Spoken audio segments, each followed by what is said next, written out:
ધોરાજીમાં મહિલા નગરપાલિકા આવી એક્શન મોડમાં। છેલ્લા 7 વર્ષથી જૂનો કચરો આખરે કરવામાં આવી સાફ સફાઈ। છેલ્લા 7 વર્ષથી ધોરાજી નગરપાલિકા દ્વારા કચરા સફાઈની કામગીરી ન થઈ હોવાનું જાણવા મળ્યું હતું।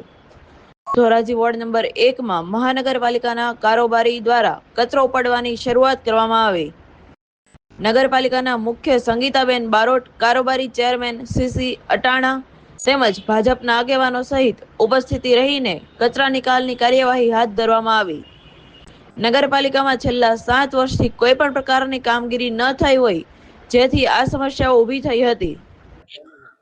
આજરોજ ધોરાજી નગરપાલિકાના પ્રમુખ સાહેબની સૂચના અને એના હાજરીમાં વોર્ડ નંબર 1 થી ધોરાજીમાં સફાઈ ઝુંબેશ શરૂ કરવામાં આવી છે। આ સફાઈ ઝુંબેશ ખાલી માત્ર ને માત્ર ફોટો સેશન કે દેખાવ પૂરતું ન રહીએ એવી અમારી એક નેમ છે નવનિયુક્ત બોડીની। બીજું કે આપશ્રીના માધ્યમથી અમે ધોરાજીની લોકોને પણ એક અપીલ કરીએ છીએ કે જ્યાં ત્યાં પ્લાસ્ટિકનો કચરો ન નાખો, જ્યાં ત્યાં કચરા એમને રોડ રસ્તા પર ન નાખો। આપની ઘરે ટીપરવાન આવે જ છે, ડસ્ટબિન કે પ્લાસ્ટિકના ઝબલાની અંદર કચરો ભેગો કરો।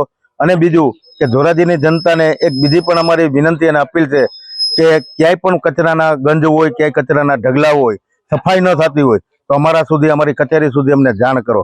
અત્યારે જે પાછળ જે કચરાનો ઢગલો દેખાય આ ઓછામાં ઓછો 8 થી 10 વર્ષ જૂનો હતો। આજે એને આવા અનેક ધોરાજીની અંદર કચરાના ઢગલાઓ છે, આને દૂર કરવામાં આવશે। ફરી પાછો ત્યાં કચરો ન થાય એની પણ પૂરેપૂરી તાકેદારી રાખવામાં આવશે। રિપોર્ટર આશીષ પાટડિયા, અસ્મિતા ન્યૂઝ, ધોરાજી।